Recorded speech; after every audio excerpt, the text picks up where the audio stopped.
Hey everybody, Ty here. Hope everyone's doing well. So today we're going to be going over the tropics with a tropical update. We talked about this yesterday, and in case any of you might have missed it, we did put up a short talking about 92L. 92L has kind of further escalated since we put that short up last night. As you can see it on satellite here, it's looking pretty well organized. I'm pretty confident that this time we will end up getting Tropical Storm Gabrielle at this point.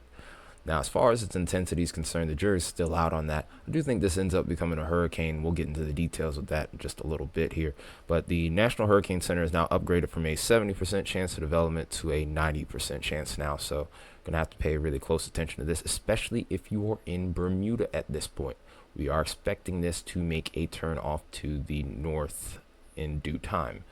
Now, this is where things kind of get a little bit more interesting because there is another system that's just coming off the West African coast that is starting to flare up here. Now has a 20% chance of development over the course of the next week, and now 10% chance over the course of the next 48 hours. Those percentages, not all that impressive, but it's just a reminder that it still is peak hurricane season, albeit a very below average hurricane season. So, still going to be some stuff that we're watching on here from this point. We're going to kind of get in the details with all of it, and we're going to take a wide view of the satellite here as well. We're going to keep 92L up on the screen just so you kind of can observe what a forming tropical cyclone looks like, because I have pretty good confidence that this becomes Gabrielle. But anyway, here, the areas that really kind of capture my attention, of course, is this area here, which has no low-level spin, so I wouldn't be concerned about this area or this area here as of right now, or any of these areas here as well. You can kind of see the trough. You want to see a circulation whenever you're looking for any sort of tropical cyclone development. There's no real signs with this area that's just now coming off the West African coast, hence why the chances are so low right now. But we'll have to watch this evolve over the course of the next few days. If these areas were to get their act together, then I would say that there's an opportunity for these. But right now, I would say the chance is zero. But we'll keep an eye on these nonetheless here. But given the northward motion here, I wouldn't expect a whole lot to occur with this. If anything, I would say over here might be where a tut is. We'll get into what that is in just a little bit, and we'll probably even make a video on that in the future. But we got 92L here starting to look really impressive here on satellite. You can look at it on the wide view and up close here, and you do see that low-level spin beginning to come into play here. The circulation doesn't really seem like it's closed. Still a little bit on the disorganized side, but it's not a tropical storm or hurricane yet, and this is how we're able to tell. If you see more convection beginning to form around the center, then we will be able to know for sure whether it's fully become Tropical Storm Gabrielle or not. But right now, it's still just a really strong tropical wave at this point. If we were to go ahead and take a look at some of the inhibiting factors that may slow this down, wind shear being potentially one of the biggest ones in the medium to long range here. It does look like we begin to see a little bit of an opening right here. This wind shear off to the west side of the storm, I don't expect it to really slow it down too much. In the short term, it might, but as we get into the longer range, you can see the storm really begin to organize. Around the center of circulation here, you always see wind shear, but that's really from the storm itself. It's really out ahead of that circulation is where we got to watch, because whenever you see these arrows beginning to spin in that counterclockwise motion here, that's pretty normal, I would say. Sometimes you'll see some shear off to the north, but that's also pretty common as well. We really want to look for anything that kind of goes right towards maybe the center of circulation or right towards the edges of it. Anything that's really strong that kind of blows this way or that, or maybe this way, for example, or kind of goes against the storm is always something you want to look out for. But obviously, as we get longer into range, or further into range, I should say, you don't really see too much of that, and this is the point where we would expect the storm to really kind of peak in its intensity. With a 952 millibar low, I would expect this to be a pretty notable system, probably maybe even a Cat 2 hurricane based off of this forecast model alone. There's plenty others we could look at, but that would become like a 5-hour long video. But anyway, we're going to go ahead and also take a look at what potential dry air could inhibit this storm. And that's part of what's slowing it down right now, is that we do have some dry air on the west side of it.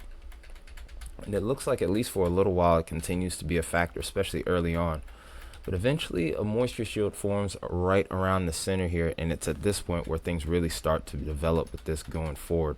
Eventually, that dry air starts to dissolve out ahead of it, and it's at this point where we start to see the real increase in intensity at this point.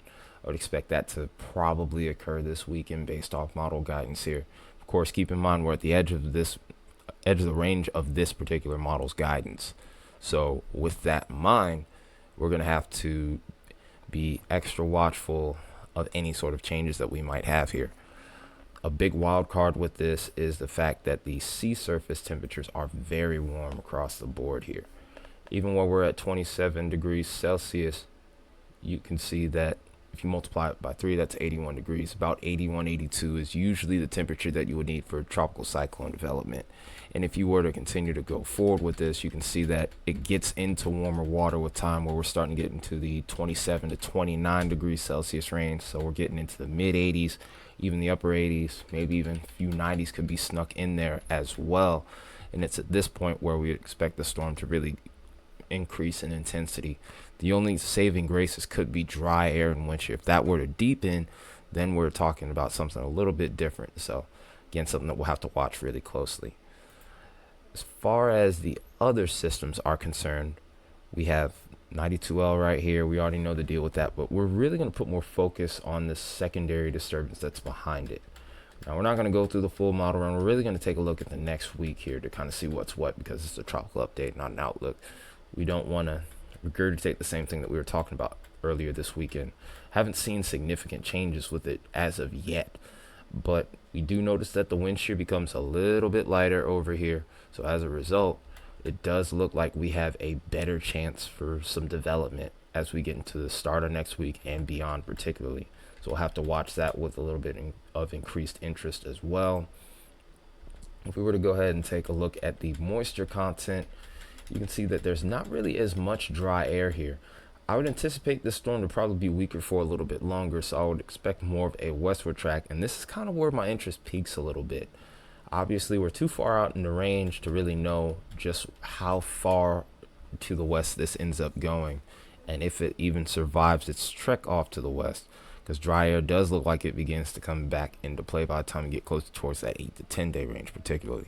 So this is where things kind of get a little bit more on the murky side.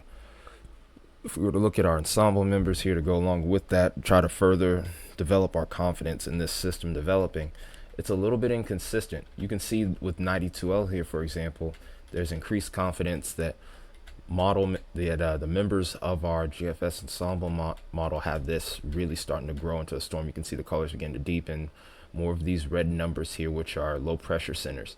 You don't really see the same kind of signal with this until later down the line here. So like I said, this is the point where the waters get murky, for lack of a better term here. So something that we're going to have to watch really closely. It does look like as we go further along here, if this were to develop, that this also ends up turning out to sea, which is good news either way. But still a signal that we're going to have to watch. We do have a few other ensemble members that want to try and pop up here, but obviously with us looking further into range, the less confidence that we have. So lastly, we're going to go ahead and take a look at our blender models. These are all the ensemble models put together, GFS, Euro, Canadian, and other various models here. You can see that something does try to pop up here later down the line, but obviously with 92L already over here at this point, it gets a little bit messy when it comes to keeping track of this. There's a few models that take this out to the west, but it ends up dissolving. A few models do end up making it out here, but at this point it just gets really hard to tell because all the lines. But fact of the matter is, I do think this second disturbance is going to be something that will be worth watching, at least in the short term. Whether it actually forms into anything in the long term is still a question is yet to be answered. But that being said, I appreciate you all tuning in. I will see you later.